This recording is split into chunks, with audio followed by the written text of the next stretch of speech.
رقم 4، الشخص الأكثر مرونة هو الشخص الأكثر تحكم في الأمور. يعني إيه؟ يعني طول ما أنت عندك مرونة، طول ما أنت بتعرف تتحكم في أمور حياتك أحسن.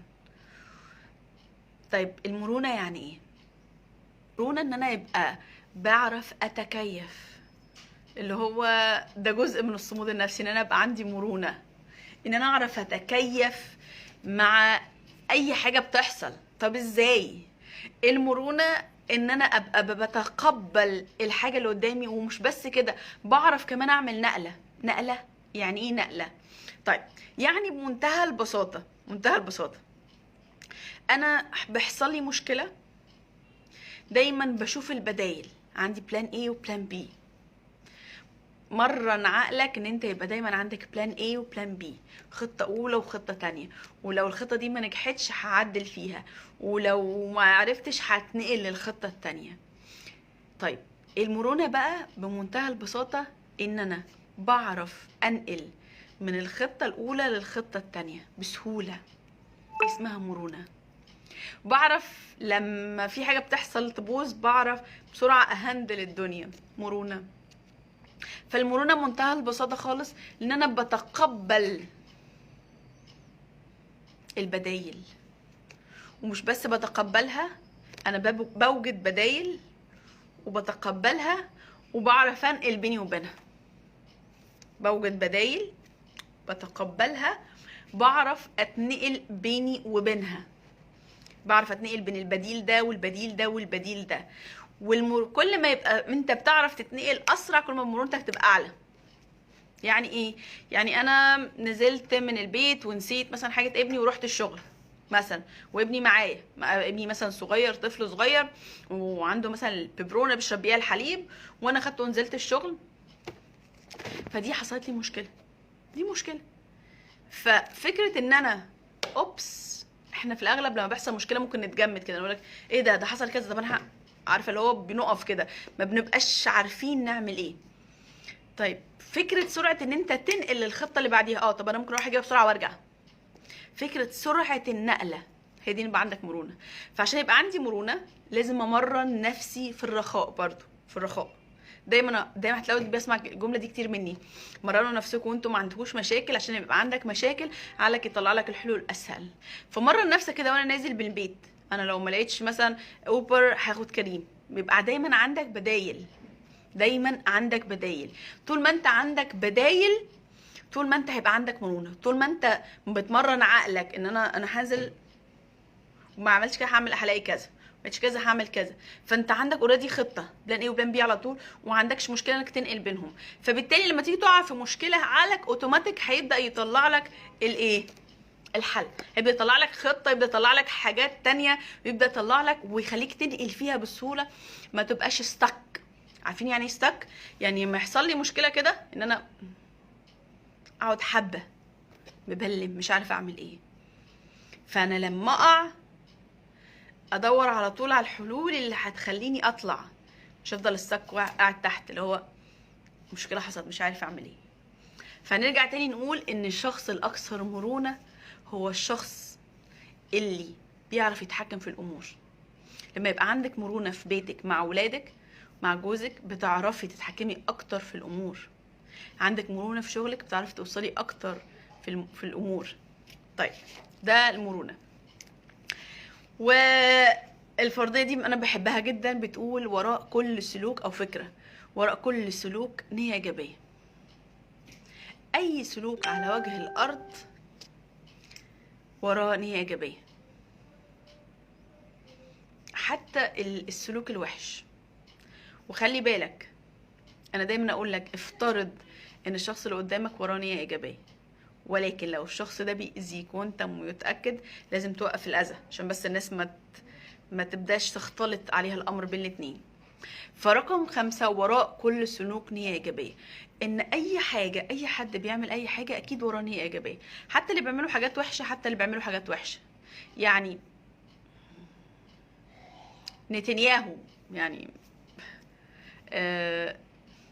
هو بيقتل الأطفال، ده أنا سلوك أرفضه، ولكن خلينا نبص بس حاجه، هو ممكن نيته هو الايجابيه وراه ان هو بيحرر ارضه وبيعمل معرفش ايه وبيوسع لشعبه طبعا انا بقولها احنا بنرفض السلوك، ولكن هو في دماغه ممكن يبقى وراه نيه ايجابيه. فاي حاجه، اي حد بيعمل سلوك اكيد وراه نيه ايجابيه. طب انا دوري ايه؟ انا دوري عشان اعيش مرتاح واعيش كويس دايما بفترض النيه الايجابيه وراء السلوك، دايما بفترض النيه الايجابيه وراء السلوك. فمثلا على سبيل المثال لما مامتي مثلا تكلمني او مثلا تقولي انا راجعه من البيت واتاخرت، فما هي مثلا لما بتكلمني او كذا وكذا كذا، لو انا خدت ان في نيه ايجابيه ورا كلامها، الكلام ده كله هيخليني ان انا عارفين اعمل ايه، هيخليني ان انا ابقى هاديه، ما اقولش دي ماما عايزه تتحكم فيا ومضايقاني ومش عارف، لا هي خايفه عليا. بصوا ايه الفرق، هتلاقي نفسك غصب عنك بتهدى بترتاح. الافكار اللي احنا بنقولها دي عشان تحافظ عليك من جوه، عشان تحافظ على هدوءك من جوه، على سلامك النفسي من جوه.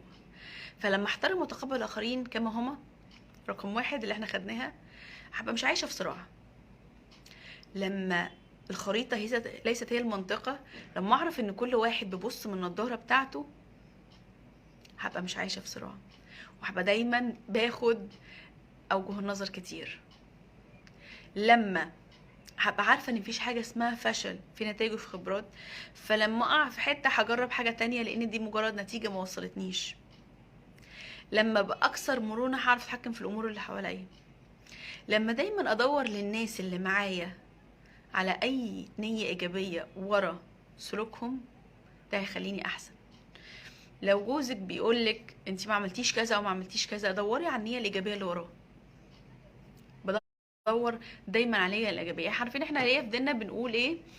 التمس لاخيك 70 عذرا فان لم تجد له عذرا فاوجد له عذرا. التمس لاخيك 70 عذرا. فدايما دور على النيه الايجابيه اللي ورا كل سلوك بيتعمل. ولكن انا هقف هنا نقطه، انا دلوقتي ممكن اقول ان الحرامي مثلا نيته الايجابيه ان هو يبقى يلاقي فلوس ياكل او يصرف على اولاده، لكن مش معنى كده ان انا اسيب باب بيتي او باب شقتي مفتوح عشان الحرامي لما يجي يعرف ياخد حاجته. لا، انا بفترض النيه الايجابيه عشان خاطر انا ارتاح، ولكن انا بتعامل مع السلوك. يعني مثلا زميلي في الشغل او زميلتي في الشغل، انا بفترض لها عملت حاجه غلط، بفترض لها ان هي نيه ايجابيه، بفترض لها مره نيه ايجابيه، مرتين نيه ايجابيه، لكن لو تاكدت ان هي بتعمل سلوك بيضرني لازم اوقف السلوك، لازم ابعد السلوك ده عني، ده اساسي. لكن في تعاملاتنا افترض في نيه ايجابيه. في حد مره واثنين وثلاثه اثبت بالدليل ان هو بيضرك، لازم توقف السلوك اللي بيضرك. يعني كلمه وراء كل سلوك نيه ايجابيه دي استخدموها انتوا ماشيين في الشارع. فممكن واحد غصب يعني واحد ماشي بعربيه سريع جنبك، فبدل ما تقعد تتضايق وتشتم فيه، طيب ما تدور على النيه. ما يمكن الشخص ده رايح ينقذ حد من الموت، ما يمكن الشخص ده مع حد تعبان في العربيه، واحده بتولد في العربيه وطالع يجري عشان خاطر كده. بصوا احساسك هيبقى مختلف، بدل ما تفضل متعصب نص ساعه ان الشخص هو ماشي عمل كذا. لما دورت على اي نيه ايجابيه، انا ارتحت، انا بعمل ده عشان انا ارتاح ابقى كويس. طيب بعد كده في حاجه كده بنقولها في الفرضيات دي، بنقول ان معنى الاتصال هو النتيجه التي تحصل عليها. يعني ايه الكلام الغريب ده؟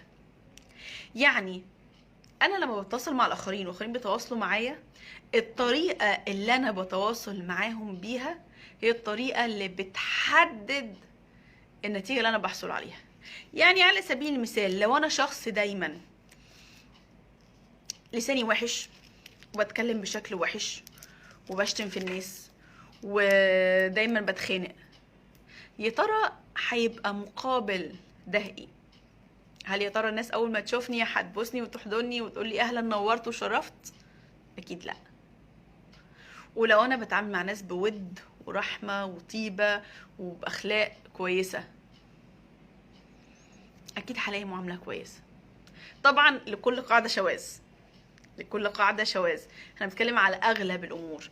حد يقول لك والله بس انا بعمل فلان كويس كده، بس ما هو لكل قاعده شواذ، في شخص ممكن تلاقيه مش كويس، ولكن انا دايما بسعى ان انا بتعامل بشكل كويس. دايما بحاول ان انا اخلي التواصل بتاعي او عملية الاتصال بتاعي مع الاخرين بشكل احسن، بشكل لطيف، بشكل في رحمة. زي ما كده، زي ما احنا بنقول خاطبوا الناس على قدر عقول.